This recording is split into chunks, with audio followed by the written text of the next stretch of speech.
хуулийг бол бид ойлгож байгаа. Одоо 6 сарын 1-ээс хэрэгжүүлэх учраас нэлээх бэлтгэл ажиллагаа хийсэн гэж тоо баримтууд бол байна л да. За бодит амьдралыг л бүгдээрээ ярихгүй бол ерөөс болохгүй болчиход байна Батсараг сайда. Дэлхийн мэлхий явах вэ? Тэр одоо тэртээ тэгвэл шүлхээтэй байж байгаа бид дэлхийн авамж гэдэг юу хаана байдаг вүлээ гэд ингэ бодоход бол яг бид одоо дотоодоо яг юу хийх вэ гэдгээ л ярмаар. Бодиттой юм ярмаар. Тэгэхээр нэгдүгээрт энэ мал одоо орон нутгийн бэлтгэл ажиллагаа ямар байгаа вэ? Би одоо ингээд хөдөө орон нутгаас мэдээлэл дээр авч байгаа чинь малын эмч нарын чадах ерөөсөн байхгүй байна. Ерөөсөн малын эмч нар бол тэр малын хаараас явж байгаа. Тэгээ нэг хэдэн малчт нь гуй түүж урд өмнө орж нэг жоохон вакцин юм уу эсвэл тариа энэ төр хийлэгдэг. Яг тариа тарьдаг малчин ч хэд байгаа юм билээ гэд. Тариа тарьдаг одоо малын эмчид байгаа юм лээ. Тэгээд энэ яг энэний дагуу энэ давтан сургалтын тэрийн асуудал яг ямар хувь хэмжээнд явж байна. Одоо хүнээл сургая тийм биз дээ. Хүнээл сургая. Тэгэхгүй бол одоо хууль гарчихлаа та нар бэлтгэл ажил сайн хийж байгаа юм байна гэж. Хоёрт нь бол би тэр өөрөө ч орж байгаас хүмүүсээс мэрэгжилтэй ажилт. Яг одоо яг цэвэр малчин хүний одоо яг мэрэгжил дээшлүүлэх юм уу? Ямар хугацаагаар малчин хүнийг бэлдэж байгаа юм байна уу? Одоо дэлхийн нийт бол хэмжээгээр сэтгээд яг малын эмнэлгийн ерөнхий хэмжээчтэй болчих. Дэлхийн нийтээр яг хэмжээний одоо сайлчин байна уу? Сайлчин хүн гэдэг чинь бол одоо малынхаа үйлдвэр угсаа эхнээс нь хуулаад, удам судраас нь хуулаад ингээ бүгдээр ингэ мэддэг, сайн сүүгийг мэддэг. Яаж ямар тижээлэх вэ? Яавал сүүн нэмэгдүүлэх вэ? Ямар үед нь одоо туглуулах вэ? Гэт ингээд ийм мэдчингээр ингэ явж хаад яг мэрэгжлийн одоо энэ хүмүүсийг бэлдэх асуудал юу байна? Тэгээд та нар бол мэрэгжилтэй ажилтан бэлдэн энэ гэсэн юм сургалт явуулж байгаа гэсэн. Яг мал аж ахуйн чиглэлээр энэ генетик одоо малын одоо эрүүл мэндийн хуультай холбогдуулаад яг энэ бэлтгэл ажиллагаа ямар байна гэсэн. Яг энэ одоо их чухал байна. За ер нь бол яг бид бол малынхаа тоолоод 66.2 сая малтай тоолохдоо бид нэг ч малын зөрөө гаргадаггүй шүү дээ.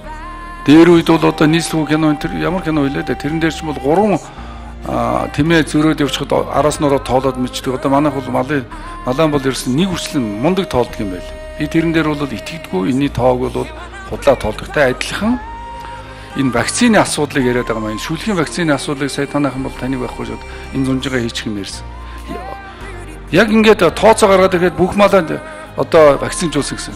Би энийг сайн мэдхий. Ялангуяа Дорнод Сүхбаатар аймгийн тэр зүйл байна шүү дээ. Ер нь бол ээдтэй хашааныхаа дэргэд тоолуулдаг мал яг вакцинжуулдаг мал их цөөхөн шүү дээ. Хөвчлэн бэлчээр энэ явчихдаг. Тэгэхээр яг мал болгоныхаа вакцинжуулах арга хэмжээ одоо явж чадахгүй. Эн чинь бол ерөөсөө энэ мал эмнэлэгтэй шиг холбоотой. Би практик амьдралын зүгээс нь яриад байна л да.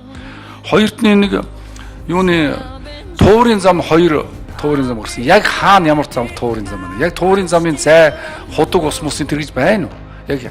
Яг ямар газруудаа гарав харгуулаа яаж чөлөөлөх юм? Тэр туурын зам хаагур их гэсэн энэ туурынхан замын нэг хилээд өгөөч. За бас нэг асуудал ярьж байгаа малын хулгаан тухай хууль.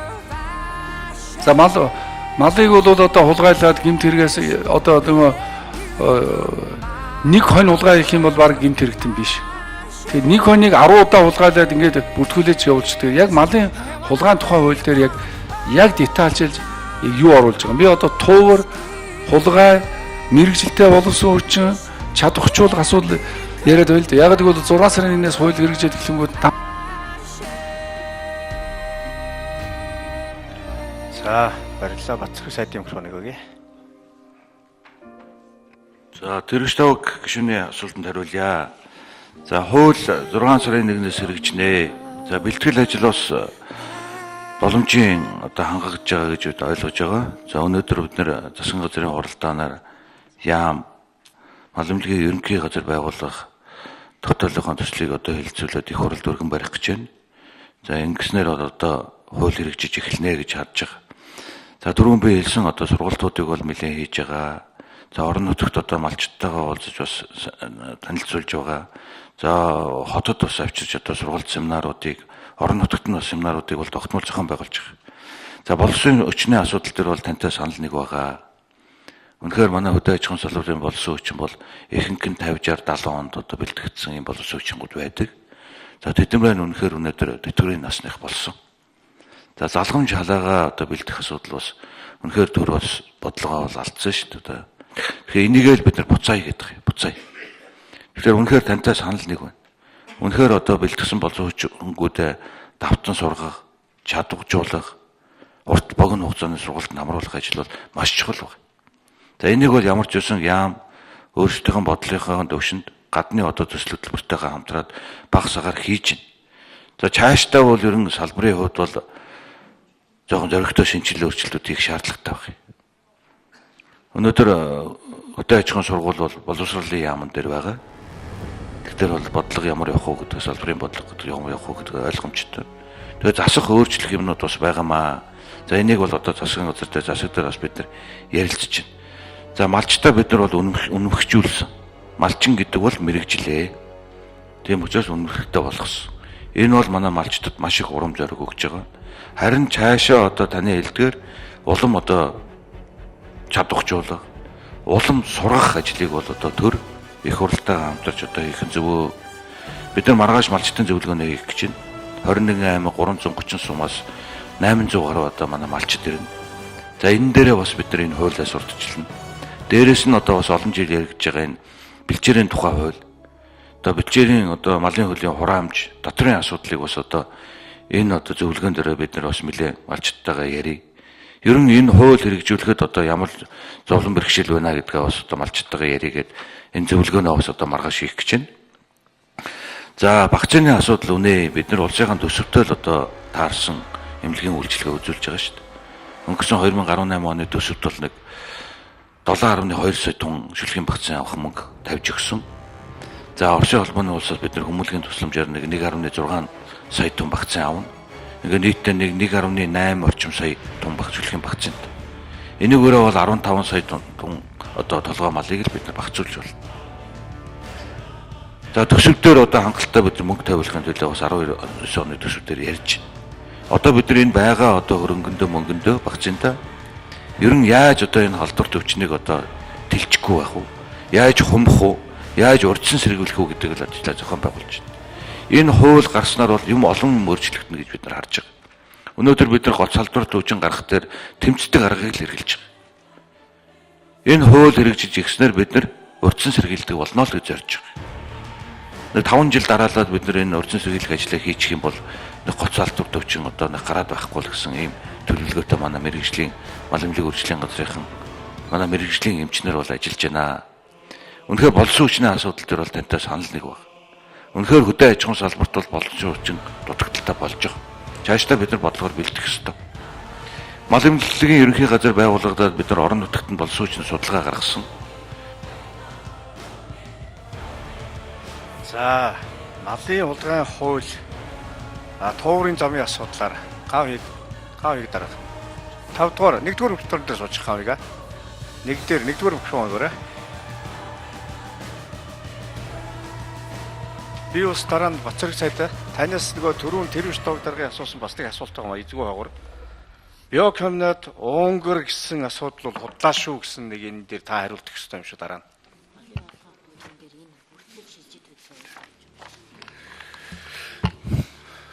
За тэрвш тог гişүний асуултанд хариулъя. Малымлыг үржлийн газрын дараа ган хоёг.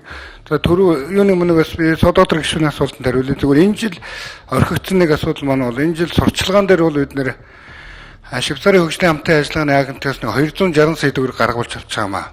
За энэ 260 сая төгрөгөөр бид сургалт сурчлагаа мэдээллийн чанартай арга хэмжээг хүчтэй энэ жилдээ багтаж хийх юмаа гэж хариулъя. За тэрвш тог гişүний асуултанд хариулахад туурын чиглэлээр 2 чиглэлийн маршрут тогтоосон журам гаргаж байгаа. За энэ хүрээнд нэг чиглэл маань бол баруун талын 5 аймагаас Ус ховд завхан аймагаас Хойдлын ханхын боомд урагшаага дархан сэлэн орхон аймагуудын мах боловсруулах үйлдвэрлэлөө тушаагдах энэ төврийн нэгдсэн маршрут замын асуудал яригдж байгаа. Энийг энэ чиглэлийг замыг зааж өгөх. Энэ бол малын хөлөөр нь туух асуудал. Дамжин өнгөрөх цэгүүдийг тогтоосон. За нөгөө нэг нь болохоор бол тал хэрийн бүсээс төвийн бүс рүү чиглэгдсэн Улаанбаатар за нөгөө талаар бас зарим махны үйлдвэр дамжсан өвөрхангай махны үйлдвэр дамжсан энэ чиглэл рүү хөдөлгөөн хийх төвөрийн замын асуудлыг бол зохицуулсан энэ чиглэлүүд тогтоож байгаа. За хоёрдугаар нэг асуудал бол малын бүртгэлийн асуудлыг малын хулгайлах гэмтэрхтэй тэмцэх хөрчин сэргийлэх тухай хуулинд бид малын бүртгэлийн асуудлыг бол нэлээд тусгаж оруулж байгаа. Ер нь энэ хууль хэрэгжиж гарснаас сумын хилээр бүртгэлгүй маламжийн үржилэн сэргийлэх үзлэг шинжилгээнд ороогүй малыг нэвтрүүлэхгүй, гიშгүүлэхгүй байх журамлагдж байгаа. Өөрөөр хэлбэл Таваарт болон Улаанбаатарын зах зээл шилжиж орж байгаа мал заавалчгүй бүртгэл эмхтэй тэгээд маламжийн гарал үүслийн гэрчлэгээ баталгаажсан малыг нэвтрүүлэх чиглэлээр энэ хуульд тусгаж оруулж байгаа. За нөгөө талаар энийг хууль хэрэгжүүлэх чиглэлээр бид нар туршилтын төслийг хэрэгжүүлж байгаа. Өөрөөр хэлбэл Дэлхийн худалдааны байгууллагатай хамтарч Өвөрхангай, Харанхай аймгийн 2 сум сонгож аваад энэ жил бол туршилтын төслийг хэрэгжүүлнэ. Яг энийг хэрэгжүүлэх чиглэл. Цаашдаа Дэлхийн банкнд бас бид тодорхой асуудал тавьж Монгол улсад нэвтрүүлэх томоохон төсөл болгож тавихаар төслийн баримтчийг боловсруулж байгаа. Харж тавьсан баярлалаа. Аймгийн дарга баярлалаа. Бацраг сайдын микрофоныг өгөө тий. За Төрөштэй сайдын асуултанд хариулъя. Тэгээ үнэхээр энэ вакцины эмийн хэрэглээний хяналтыг төр бас авах цаг нь болцсон л доо. Бид нар өнгөрсөн хугацаанд бол одоо бараг улс улсаас л янз янзын эм тариа оруулж ирж малдаа бараг хүндээ шахлаа шүү дээ. Тэгэхээр энэ хууль гарснаар энэ ажил зохицуулагдана гэж бид хараад байгаа юм. Тэгээ биокомбинат улсын үйлдвэрийн газар байгаа. За энэ шинэ бүтцээр бол мал эмнэлгийн ерөнхий газарт орж ирнэ. За ингэснээр бол бид нар малынхан одоо үйлдвэрлэж байгаа вакцина төр хянана гэж хараад байгаа. Тэгээ үнэхээр бидний барьж байгаа зорилго бол Монгол улс дотооддоо л вакцина үйлдвэрлэдэг болъё гэсэн юм зорилт тавиад байгаа юм л да. Тэгээ Унгарын засгийн газрын одоо хөнгөлөлтөө зээлийн хүрээнд $25 сая маш олон жил яригдсан. Тэгээ энэ ажил болдог. Тэгээ ер нь бол энэ яамн дээр жоохон зоригтой ажиллая. Энэ ажил болдгоо юмнуудыг жоохон ажил болгоё л гэж зориод байгаа юм. Тэгээ Унгарын элчин сайдтай би бараг 5-6 ч удаа уулзсан. Ажил харин нааштай байгаа. Нэг 5-10 сая шингэн вакцины үйлдвэрлэдэг нэг шугамтай. 15-25 сая хуурай вакцины үйлдвэрлэдэг бас нэг шугамтай.